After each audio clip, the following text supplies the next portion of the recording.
Hello, everybody. Welcome. It's Monday. It's Memorial Day. You know what that means. That means it's time for Han Talks First. This is the podcast you're looking for. A Star Wars podcast where we talk about the latest and greatest in all of Star Wars. I'm actually going to redo that intro because I forgot to push record on my audio recorder for the podcast. There we go. This may seem a little redundant for you all listening live, but check this out. I'm going to do it again, okay? Welcome, everybody. It's Monday, and you know what that means? It's time for Han Talks First. I, of course, am the host, Han, and this is the podcast you're looking for. I had it actually recording this time.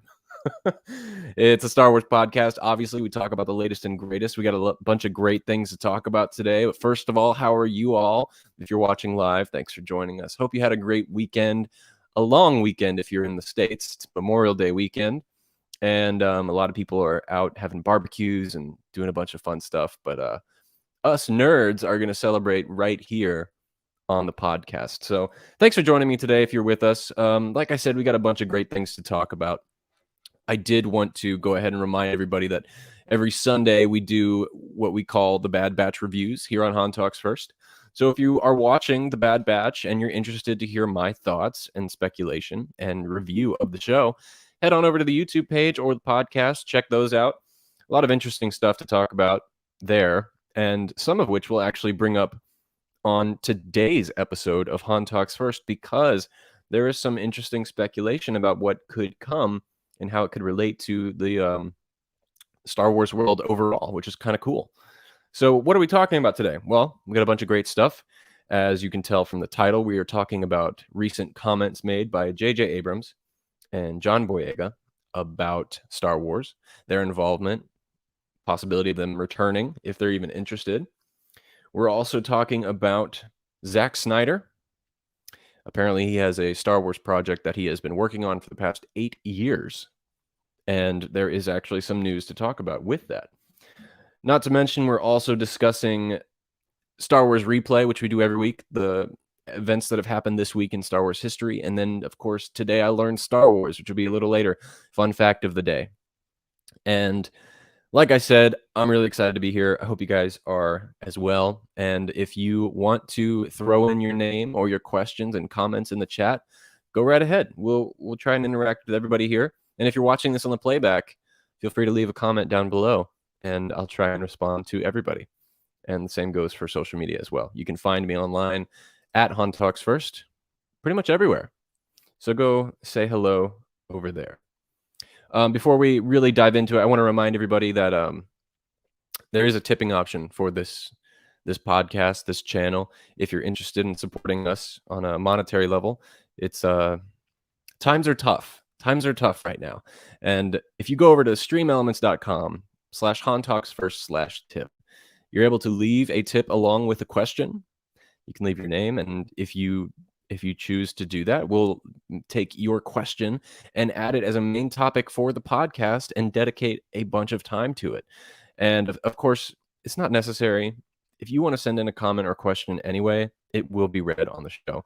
But this is just something, if you want to go the extra mile and support this show, because it is much appreciated. And thank you anyway for listening and watching and going the extra mile just by being here. I really appreciate you all. So I started this new thing every week. I do a poll on Twitter, and the first one I did got a lot of response. The second one, not as much. And this one today was the least amount, but let's still talk about it. So I put up a poll, and it said, this week's Star Wars poll, whose death was the most tragic? Choose wisely. And the options were Yoda, Anakin, Han Solo, and Darth Maul. I made a typo. It's supposed to be Darth Maul. And 100%, the choice was Han Solo. The people have spoken. That is what they think is the most tragic death. Now, I do admit I probably could have done a little bit better with this poll by adding in the name Luke Skywalker. I don't know why that name left my mind when I was creating this Twitter poll, but it did. But I found it interesting that everyone chose Han Solo. And here's why. I would argue Anakin and Yoda would be more tragic over Han Solo, but the people think differently. With Yoda, that was the first real on-screen death that I was attached to as a kid when I watched those movies. And Anakin Skywalker, such an amazing journey he took all the way through the prequels and the original trilogy, leading up to his redemption and his karma. And I really thought Anakin would have been the one people chose. But you know what? Han Solo's death was very tragic. It was a shock in The Force Awakens when it happened. And I'm surprised people kept it a secret. Some people spoiled it for others, but that was something that was really special to be seen on screen for the first time in the theaters. Took me by surprise. I don't know about you.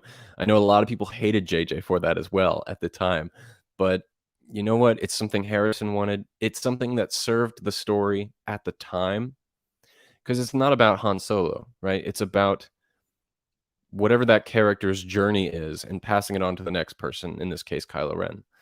So that was a little interesting thing that I thought. We'll do polls every week. Next week we'll have a new poll and we'll see what you guys are saying there.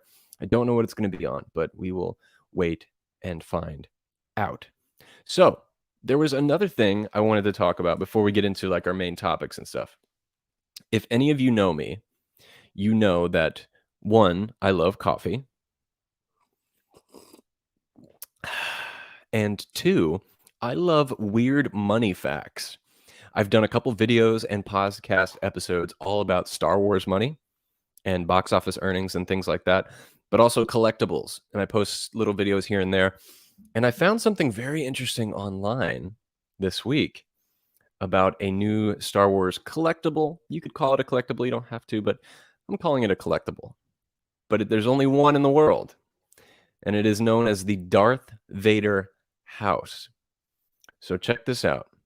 In 1991, a surgeon bought some property and built this house that he modeled after Darth Vader's mask. Now, the picture you can see here is of the front yard and the opening of the house. And for my audio listeners, if you want to head over to the podcast and check out the visuals, go right ahead. Or you can just simply look it up on Google, search the Darth Vader house. It's in Houston, Texas. It's 7,000 square feet. And does anyone want to go ahead and guess what the price of this bad boy is? I know I haven't shown all the pictures yet, but 7,000 square feet. And it's a mansion, and it's got some designs to it. I'll tell you that. I will tell you after I show you some more of these photos. But check this out. This is the interior. Now, the interior, especially the living space, is modeled after Dryden Voss / Crimson Dawn's, what do they call it? Headquarters, like his little ship office space. And it's really cool. They have LED lights going through the bottom perimeter of the place. Amazing stuff. The aesthetic of this home is very modern, but it's also very minimal. The counters are beautiful. The what is it called? The stone. It's not a carpet tile. It's like a stone tile, but it's modeled after the black tier steel that is used for Darth Vader's costume in the original trilogy. Pretty cool stuff, huh? I saw this and I immediately was like, oh my God, I just want to go walk through this house. And they're actually having a walkthrough where you can go and visit and just take a look at the house. It's actually for sale. So if anyone has $4.3 million to spare, I mean, maybe we can all wrestle together our own money, and as a group, Han Talks First community can buy this home. It could be the new Han Talks First headquarters. And then this is the exterior from the back. It's an amazing home. I can hear the Star Wars theme as I'm looking at these photos. And again, for the audio listeners, just go Google the Darth Vader house. It's brilliant. And the front of the home looks like Darth Vader's mask. So it's intended to be what the inside of Darth Vader's mask would look like if it was a modern day home. I love weird stuff like that. I know it's not really Star Wars news related, but that kind of stuff just makes me so happy. So without further ado, let's get into the main topics today and the reason why most of you are probably here. So let's start off like we do with every Monday, jumping into our first segment of the show, Star Wars Replay. Enjoy. Star Wars Replay! Star Wars Replay is where we replay major moments and events that happened this week in Star Wars history. And this week, back in 1975, Gareth Edwards, the director of Rogue One, is born. In 1953, Kathleen Kennedy, the president of Lucasfilm, is also born. This week, back in 1983, was the release of Return of the Jedi in the UK, 8 days after its US opening. And finally, in 2003, the novel Shatterpoint by Matthew Stover was published. This story centers on Jedi Master Mace Windu and his attempts to rescue his former Padawan. That's it for Star Wars Replay. Tune in next week to find out what major moments and events happened next week in Star Wars history. Now, I personally have not read that book, but I hear really great things about it, and someday maybe I'll go check it out. Have any of you read it? I'm curious to know your thoughts on it. Is it something I should get, or is it an easy pass? You let me know. And of course, we're wishing a happy birthday to Gareth Edwards and to Kathleen Kennedy. Not today specifically, but this week it is their birthday, and we appreciate all they have done for the Star Wars world. And again, we'll be back with Star Wars Replay next week to find out what major moments and events happen next week in history. I forgot to welcome everyone who is joining us here live. Welcome, Jonathan. Welcome, Max. Welcome, Luke. And I see a couple of you on Twitch as well. Welcome to the show. Thanks for joining us live. And thank you for the audio listeners who are joining us after the live event, listening on the podcast. For those of you that don't know, you can find Han Talks First anywhere podcasts are found: Spotify, Apple, Amazon, Google, etc. Give it a follow so you never miss an episode. There's bonus content on there. And if you're new to the YouTube page, please consider subscribing and never miss out on a video. Cool. So let's jump into some of our first bit of news here. So I know everyone's talked about it already. I'm a little late to the game, I know. But we're going to talk about John Boyega a little bit and about his openness to return to Star Wars so long as J.J. Abrams is involved. So just going to get my notes ready here. He was actually interviewed with EW, which I think is Entertainment Weekly. And he says that he told the interviewer that he's open to the conversation of returning back to the Star Wars world. Now, this is something that has been speculated for a while, and John Boyega and all the cast of the sequels is constantly berated about this information if they want to return to the Star Wars world. So here's a quote from John Boyega. He says, "Whichever way, I am open to the conversation as long as it's Kathleen Kennedy, J.J. Abrams, and maybe someone else from the team. It's a no-brainer." So he's basically saying that he's totally down to return to Star Wars as long as it's basically the original team that he was with from the start to jump back into it. Now, we know John Boyega has had a lot of problems with Star Wars post The Rise of Skywalker. He's kind of spoken out about his experience as far as being an African-American. Sorry, he's not African-American. He is British. So African-British. I'm not sure what they call it across the pond, but he is black. And he was talking about some of the issues he had with that, how Lucasfilm didn't really, jump on his back when he needed it or get his back when he needed it and things like that. And a bunch of stuff we've already talked about on the show before. So he spoke out about that. He spoke about his distaste of the story as a whole for his character and for the overall arc of the entire story. So we know that he's not really a big fan of what happened in the movies. Regardless, doesn't matter. But he says he's interested to return someday as long as it's with one of those three people. So I think some of the other people he's talking about when he says people of the other team is specifically Daisy Ridley. Him and Daisy Ridley have this amazing relationship. They are always laughing and having a good time together, and it seems they've grown really close. Part of that is because they were both going through the same exact experience at the same time, becoming from no one to this huge amounts of fame after The Force Awakens came out. And so I understand he built these bonds with The Force Awakens, and he would like to come back to Star Wars if it's with those same people. What I don't appreciate people saying is that he said this as a way of saying he doesn't want to work with Rian Johnson and he hates Rian Johnson. Now, look, everyone who listens to my show know that I do not like The Last Jedi. And as much as I don't like it, it doesn't mean that we should just talk crap about the creators, right? Because there's still people out there that do like it. And John Boyega is not saying that he'd never work with Rian Johnson again. So let's get that out the window because that's not what's actually going on. So as of right now, Lucasfilm has stated that they have no plans to revisit the character FN2187, aka John Boyega's character. So already there is no development for a future with John Boyega in Star Wars. Not to say that he couldn't come back as another character, but he is saying he would want to come back. Nor JJ. JJ has also stated that he is not interested in returning to large-scale franchise films for the time being, and he would like to focus on his original work. Now, if you remember, I said John Boyega has been asked this question about returning to Star Wars for the past 2 years. And I would like to bring up a clip from last year when he was asked similar question and how he would return to the Star Wars world. So check this out. This is from John Boyega of November of last year. I've said it from the beginning. If Daisy and Oscar, you know, if they, I've done, I think I've done a Q&A or something, and I was like, yeah, if they come back, you know, yeah, man, we'll come and shoot some, you know, guns again. But I think at this moment, it's versatility is like the biggest thing for me right now. And in making a choice, you know, I worked with Chase Palmer as soon as I finished on Star Wars 9.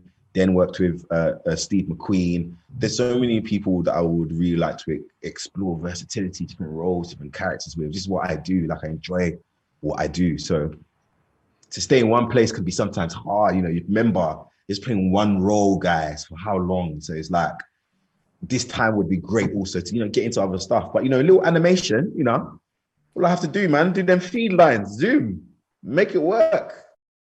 So what I take from this is he's definitely open to the possibility of returning for animation. Animation is the no-brainer part of his comment. Now, as far as returning to other projects, he does also share the same sentiment JJ does, where he wants to be versatile. He wants to try new things. And a part of that is kind of not true, because it was just announced that John Boyega is returning to his role from Attack the Block. So it's not very versatile to revisit an old character. But I don't think he's eager to jump back into it. I think he's asked the question, would you want to return? Yes. But I think he's thinking years away. But for an animated feature or a video game or Lego or something like that, he's totally down. I want to know what you guys think, though. Do you think we could possibly see FN2187 or John Boyega return to Star Wars? And if so, where do you think he could show up? I mean, don't get me wrong, I would love to see Finn return. I think his character was wasted in the sequels. I apologize. There's like helicopters or something. There's like a war going on outside. It's freaking Army of the Dead over here. So I apologize for the sound. Also, side note, I apologize for the picture quality. For some reason, my Ethernet cable is not working today, and I'm not sure why. And I'm looking at the playback, and I can see it's very fuzzy. I'm so sorry. I'm only relying on Wi-Fi today, but hopefully we can get through it. But let me know what you guys think. I would love to see him return. Like I said, Finn's character was kind of wasted in sequels to me. I thought his character from The Force Awakens had the absolute most potential. More than Rey, more than Kylo, more than freaking Luke Skywalker. Finn's character was so unique and a perspective we have never gotten before. And I think we can build on that. You know, it's unfair to say that it was a wasted character, because there's still room to grow. There's still time. We can build something around what remains of Finn. So anyway, I would like to know what you guys think. I'm going to check the comments and see what you guys are saying right now. Again, welcome everybody who's watching live. Thanks for sticking around, and hope you're enjoying yourself. All right. I really want John Boyega to return, but I'm not sure if I would want J.J. Abrams back. I mean, a big fan of the sequel trilogy, but episodes 7 and 9 are very safe. I think he meant safe and not very creative, but I still like them. Yeah, just because he wants to work with JJ again doesn't mean he doesn't like Ryan. I agree with that. And finally, here from Max, I would like to see a movie maybe 5 years after The Rise of Skywalker where Rey rebuilds the Jedi Order, and maybe Finn would be trained as a Jedi, and directed by J.J. Abrams. Okay, cool. So there's a lot to unpack from these comments. So number one, with going off that comment that was made about J.J. Abrams, like not wanting to see J.J. Abrams return to Star Wars, I'm a little torn, because there's a part of me where it's like, I would like J.J. to return, but I don't want him to write the movie. I think J.J. Abrams is a very, very gifted director. Visually, and he just knows how to tell a story visually. And some of his shot choices, he understands camera, he understands blocking actors, and he understands movement. But when it comes to writing, J.J. Abrams is not a good writer. He has great ideas conceptually. He's like the George Lucas. He can come up with a fantastic story that tons of people can enjoy. But when it gets down to the details and the round edges, he needs somebody else. Lawrence Kasdan, who he co-wrote The Force Awakens with, made that script so amazing. Lawrence Kasdan is a seasoned writer. Of course, he wrote The Empire Strikes Back, Return of the Jedi, Indiana Jones, tons of other things. So if JJ were to come back, I don't want him to write. But that's the catch with JJ. His contract states if he's hired to direct a movie, he needs a writer's credit. And so it's a little unfortunate. So unfortunately, I don't think we're going to see that. But John Boyega coming back, I can definitely see it. And I would support that 100%. Oh, Max, don't worry about it. Your English is fantastic. Don't apologize for that. I have a lot of listeners that are actually from a country outside of the U.S. where I'm from, and it always impresses me how foreign or second language English to some people is just so they speak it very well, better than I do sometimes. So no, don't apologize for the English. It's very understandable. I think it was just a typo. Don't worry. It's okay. Luke says Last Jedi is my favorite of the Disney movies, and then Rogue One. The Force Awakens worked well because of Kasdan. Last Jedi is your favorite, and then Rogue One. Interesting. Very interesting. Yeah, you often hear it's either, when it comes to the Disney movies, Rogue One is at the top of a lot of people's list. Not really mine. It was a great movie, don't get me wrong. But when it comes to Star Wars movies, that one is kind of low, actually. Actually, even below the prequel movies. But when we're talking about Disney stuff, I guess it is kind of high. It's definitely higher than Solo. Definitely higher than The Last Jedi for me. But yeah, that's an interesting list there. And it looks like you like The Force Awakens as well. Kasdan, yes, I agree, 100%. So let's talk about the next topic here, about some more comments made by creators involved in Star Wars. Let's talk about JJ. Let's talk about JJ Abrams. Let me find my notes here. Okay, so JJ Abrams, a lot of people talked about this too. I know I'm late to the party, but I have, all the quotes, and I want to break it down myself and hear what you guys have to say about it. So J.J. Abrams made a bunch of comments to Collider. He was being interviewed about the process of making Star Wars, if he would return, and what the foundations are of creating a plan, and is it necessary? And he made some comments. So let's check it out here. So J.J. Abrams says, I'm sorry, let me get rid of this comment thing. I know that's in the way. Okay. So J.J. Abrams has said, I've been involved in a number of projects that have been, in most cases, series that have had the ideas at the beginning. That have ideas that begin the thing where you feel like you know where it's going to go. And sometimes it's an actor who comes in. Other times it's a relationship that is written, doesn't quite work. And things that you think are going to be just so well received, just crash and burn. And other things that you like, oh, that's a small amount, or that's a one episode character, suddenly become a hugely important part of the story.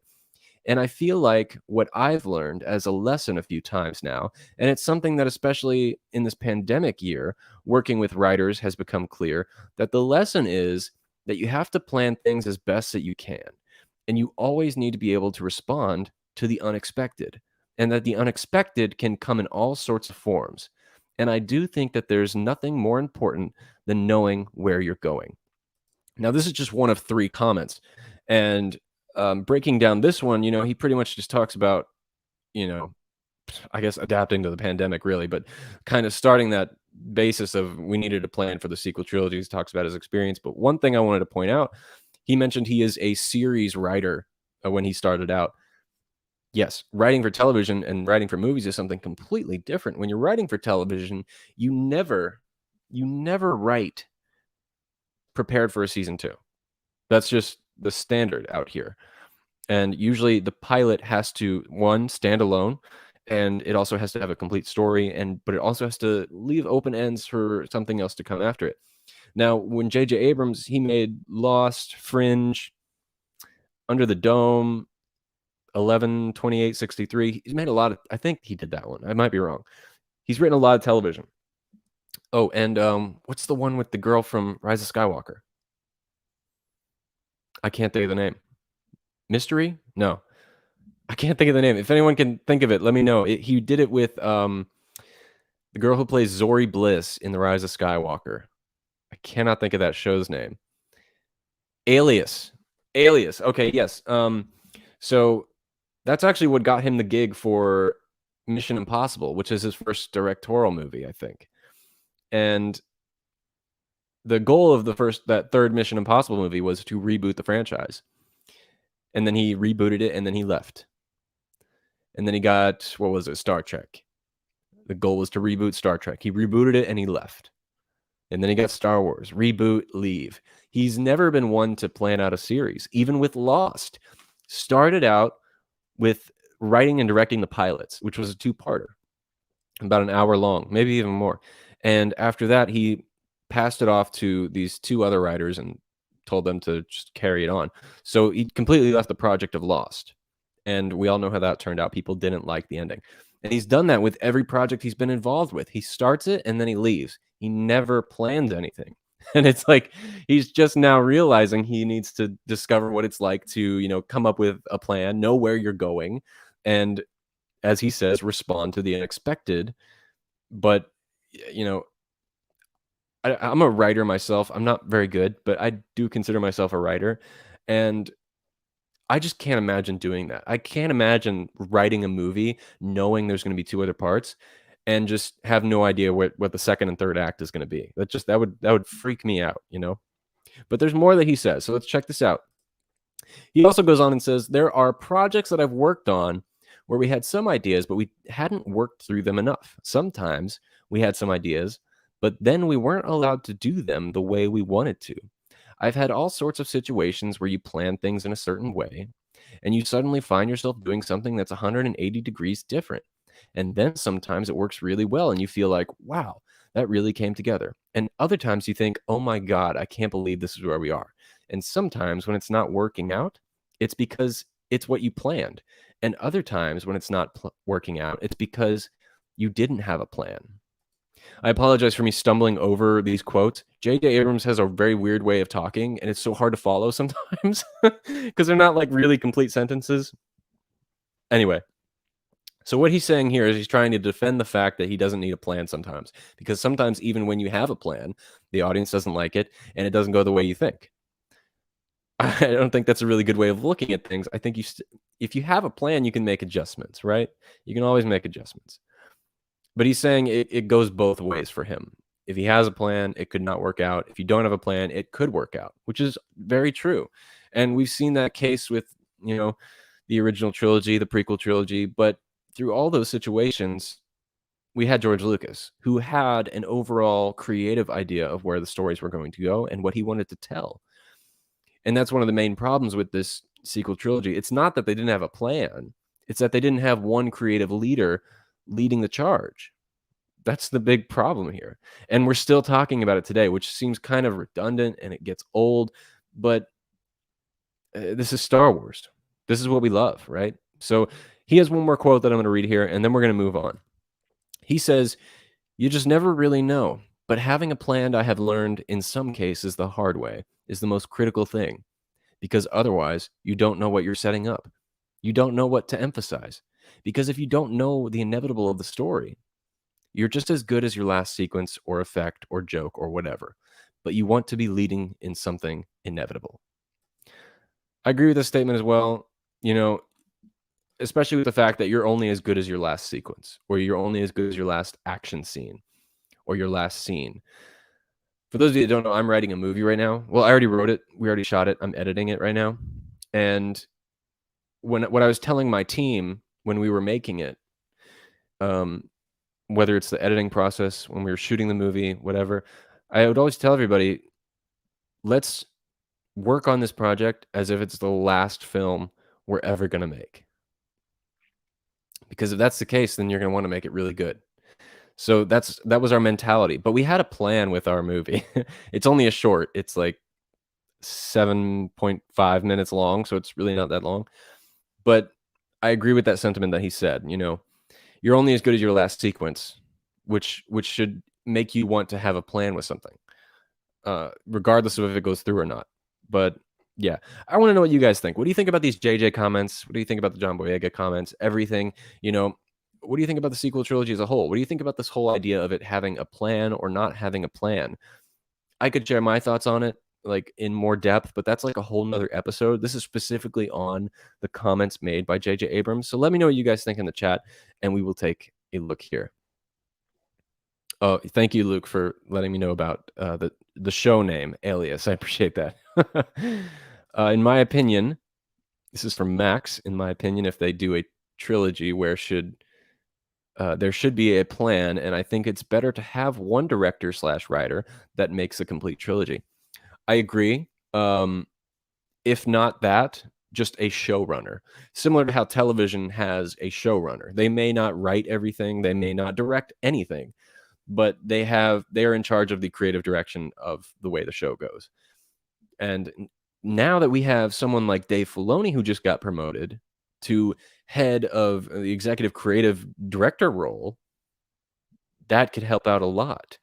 We had the Lucasfilm Story Group before, but that didn't control the narrative. Dave Filoni can control the narrative. And so we're making changes, and we're getting there. So we'll have to see. Let me see here. In my opinion, The Last Jedi feels like a sequel to Episode 7, but sometimes Episode 9 feels more like a sequel to 7 and not 8. The Force Awakens got 2 sequels. You thought you were getting a trilogy? No, you got 2 sequels to The Force Awakens.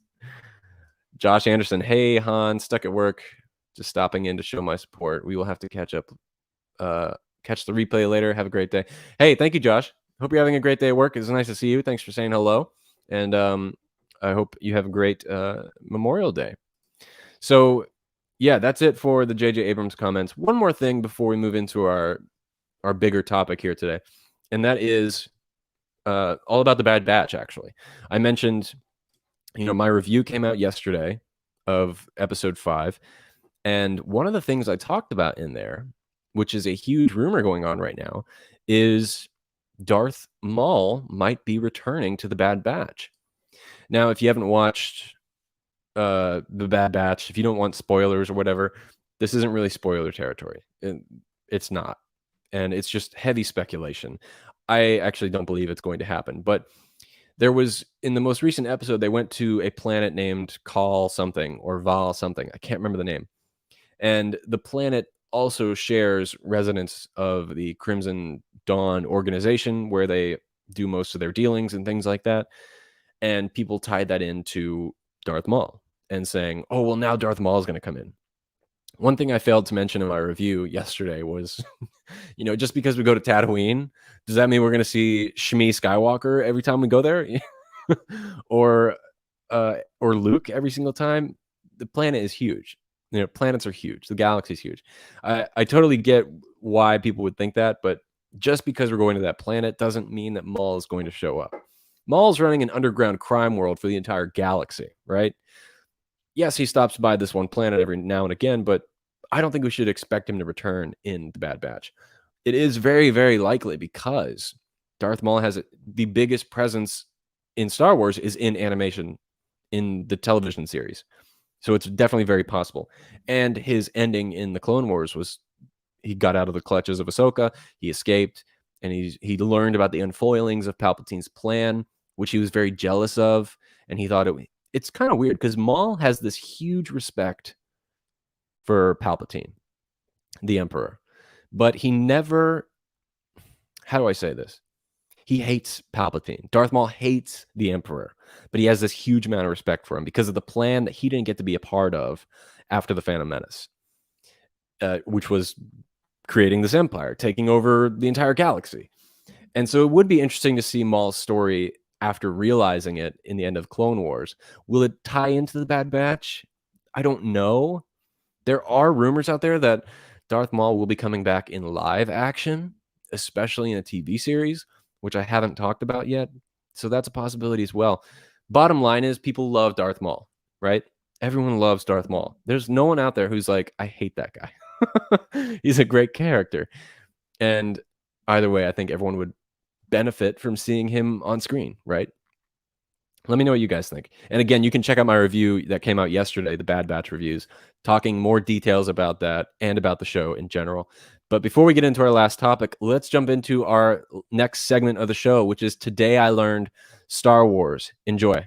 This week on Today I Learned Star Wars. The role of Darth Maul in The Phantom Menace almost went to Benicio del Toro. The actor wasn't happy when Lucas removed most of Maul's lines from the film, though, and dropped out, only to be replaced by Ray Park, who didn't even get to speak for himself, with his only 3 lines overdubbed by Peter Serafinowicz. Del Toro went on to land a role in The Last Jedi and manages to have more than 3 lines. Additional fact, did you know that Maul's double-ended lightsaber was a design lifted from the comic book series Tales of the Jedi: The Sith War? That's Today I Learned Star Wars. Tune in next week for more fun facts on Han Talks First. Is it possible to learn this power? Speaking of Darth Maul, do you like how I tied that in there with today's fact of the day? Pretty cool, huh? But yeah, did any of you know that Darth Maul was originally going to be played by Benicio del Toro? Because I didn't. Not until like a year ago or something like that. How different would the character have been if it was Benicio? Right? It would have been a lot different. I mean, it would have been as fluid, not as much movement as Ray Park brings to the character, which is genius. So I think we should be kind of grateful that George wrote very little lines for Darth Maul, because that's the reason Benicio said, I don't want to play this part. And then he went on to get another role in The Last Jedi with more speaking parts. So I think it worked out for everybody, right? But tune in next week because we'll have more Today I Learned Star Wars with other great facts voiced by my lovely girlfriend, Chris. Speaking of, next week, Loki comes out on the 9th, which is Wednesday. So me and Chris will be doing a Loki after show, which we did the WandaVision after show. We did the Falcon and Winter Soldier after show. We're going to be hosting it. We're going to have a lot of great games and fun things to do.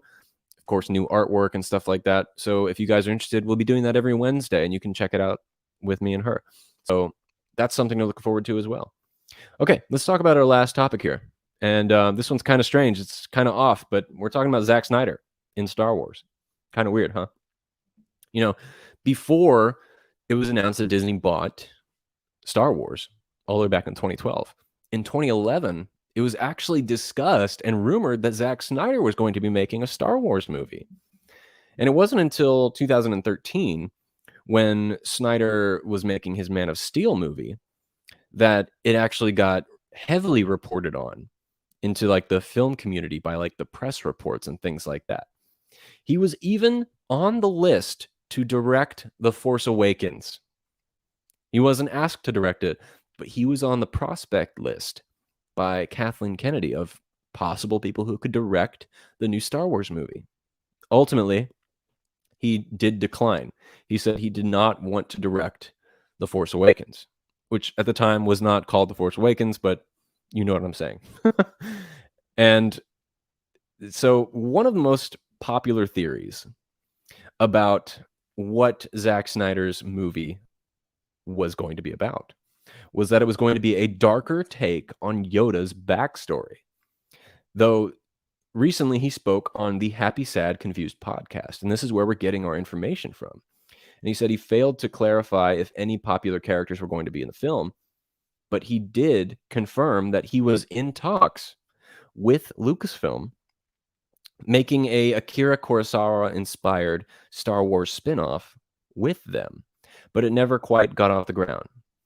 And this is all interesting stuff. I never knew this. And I would like to thank our very loyal listener and friend of the show, Max, for sending this article to me. This actually came out a couple days ago, about 5 days ago. This article came out. Now, it has been rumored for the past 8 years, and now we're getting some more information about it. And Zack actually himself spoke out about it, which is really cool. And it's a bunch of really cool stuff. I'm sorry I'm looking this way. My notes are over here, so bear with me. So that hasn't stopped the desire for him still to want to make the film. And he hopes to someday make a version of this Star Wars universe movie. Now, let's talk about the actual quotes he said. And I have it right here. It says, yes, we talked about it, but it's never, I've been working on it just away from the Star Wars universe, just my own, just as a sci-fi thing. It's still a sci-fi thing. It's the same story, just kind of now I let Star Wars be Star Wars, and I'm just gonna, the 11-year-old me still wants to make that. Now I just know how to. So maybe we'll see that someday. Again, those are not my words. Those are Zack Snyder's words. I know they're hard to follow. He said, a lot, is kind of hard to follow. But basically, he confirmed he did write something. And he has been continually to make revisions for the past 8 years. And it does exist. The story exists, which isn't anything special because all fiction writers or creatives or fans write fiction. We write stories based on the things we love. I've written fan fictions before, some about Obi-Wan Kenobi, and nobody else cares about it. So why should we care about this one? Well, because Zack Snyder is a very big director. You might not like his movies. I certainly don't, but he's very well known, and it's a possibility that he could actually make a Star Wars movie. Would I want to see one? Hell no. I'll explain why later. But let me tell you about this article from IndieWire. And this is a quote from them talking about this Zack Snyder conversation of him coming to Star Wars.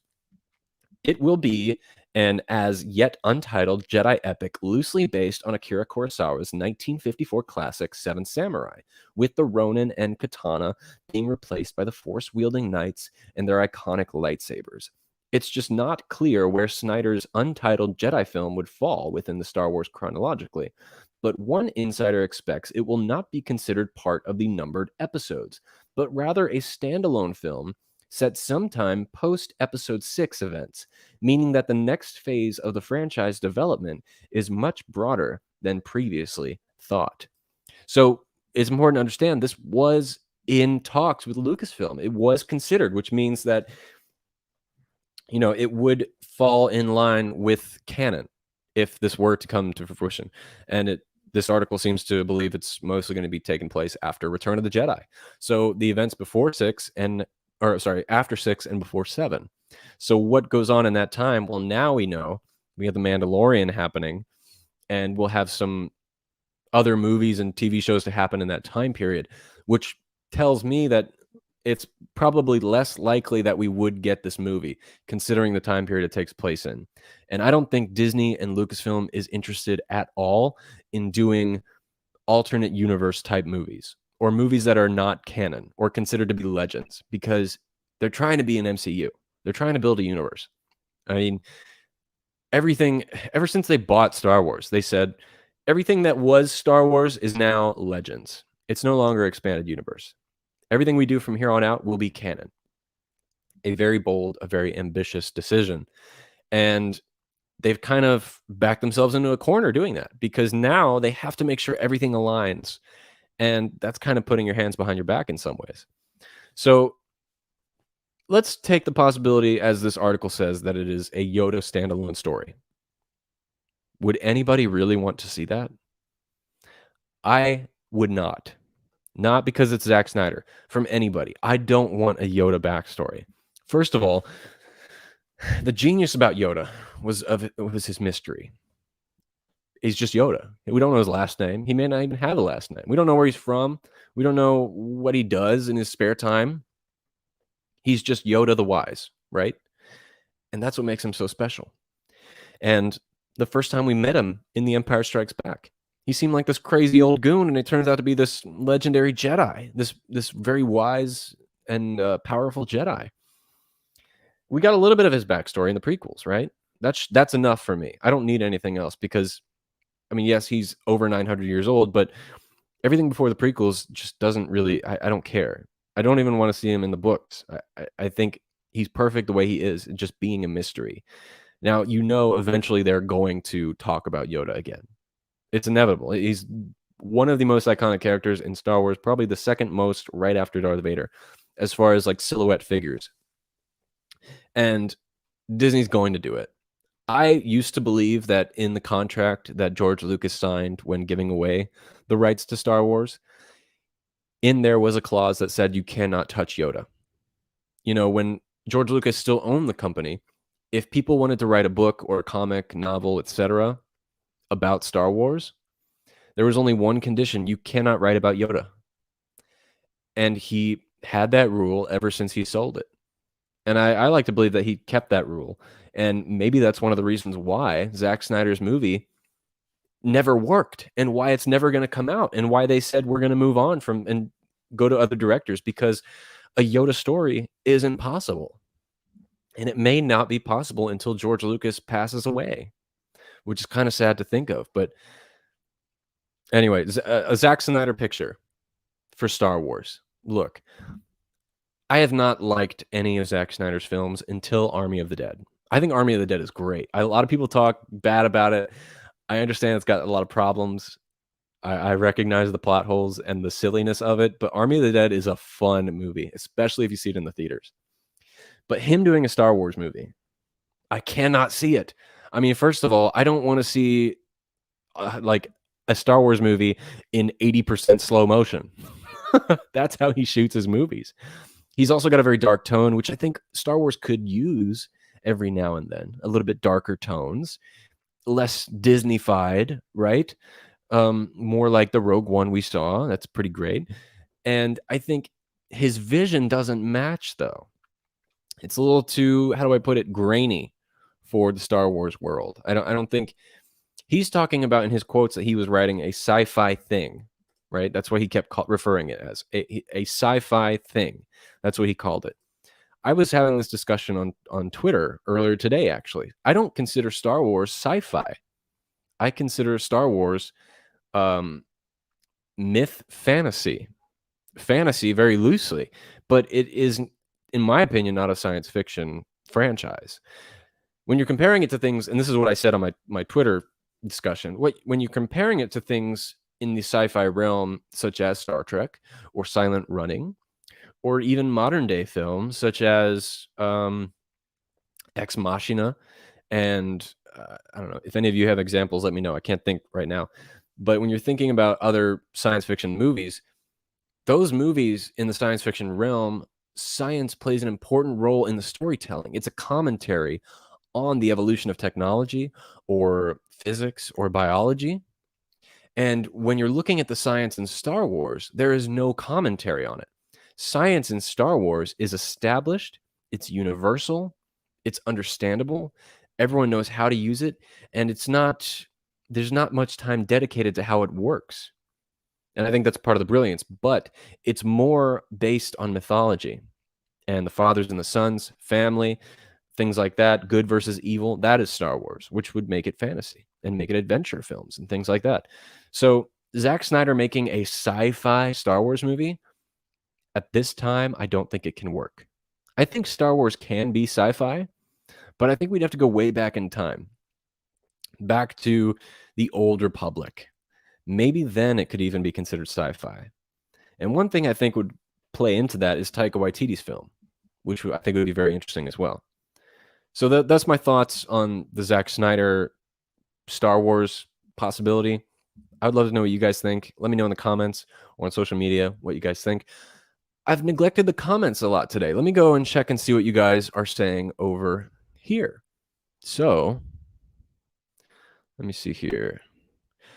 I had no idea, Matt, that Benicio del Toro was planned to play Darth Maul. Now you know. Now you know. Okay, this is interesting. Max says, I would love Zack Snyder to make a Star Wars movie. I really like Dawn of the Dead. Oh, Dawn of the Dead. That was good, actually. I really enjoyed that movie.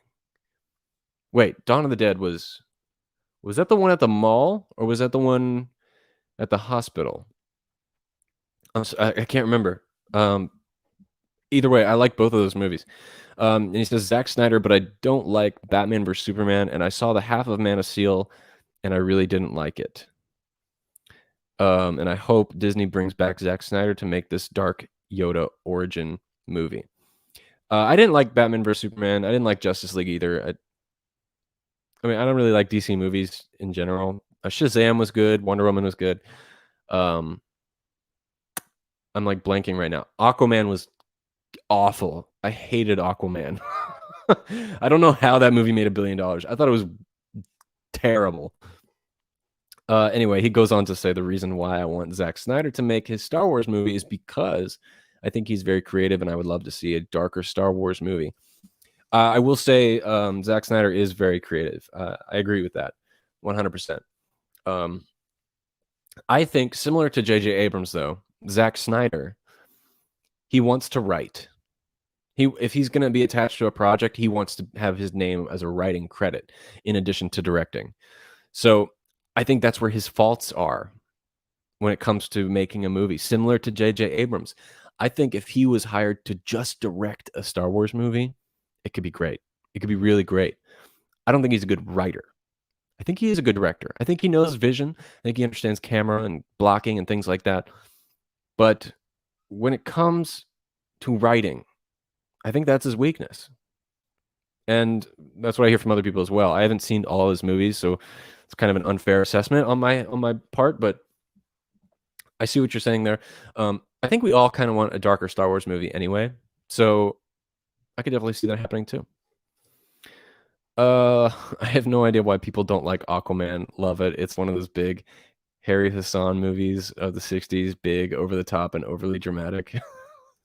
Okay, Luke, the reason why I don't like Aquaman is because I don't really care for Jason Momoa, first of all.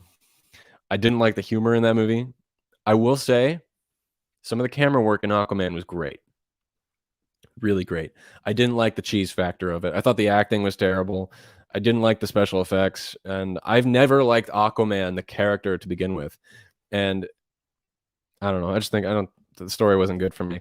You know, it's also the same with Captain America. I hated Captain America. And then they announced they were going to make a Captain America movie. And I was like, ugh, out of all the things, you're going to waste your money on a Captain America movie? Not to mention it was also a period piece movie. And I don't like period pieces either. But I watched it anyway because it was the MCU. I needed to know what happens, right? And it was okay. It was just okay. You know, not my favorite at all. I still didn't like the character at all. Then Winter Soldier came out. And Winter Soldier blew my mind. And it became my favorite MCU movie to date. Better than Endgame, in my opinion. Totally changed the character for me. And then I liked Captain America for the first time. But yeah, I don't know. I don't know what it is really, but Aquaman, it just wasn't for me. I'm glad you liked it though. A lot of people liked it. A lot of people liked it. I mean, over $1 billion. A lot of people liked it. And you also say you didn't like Army of the Dead. Okay, so we have like complete opposite states of mind when it comes to movies, it sounds like, except Star Wars. So, well, not all of Star Wars, but I liked Army of the Dead.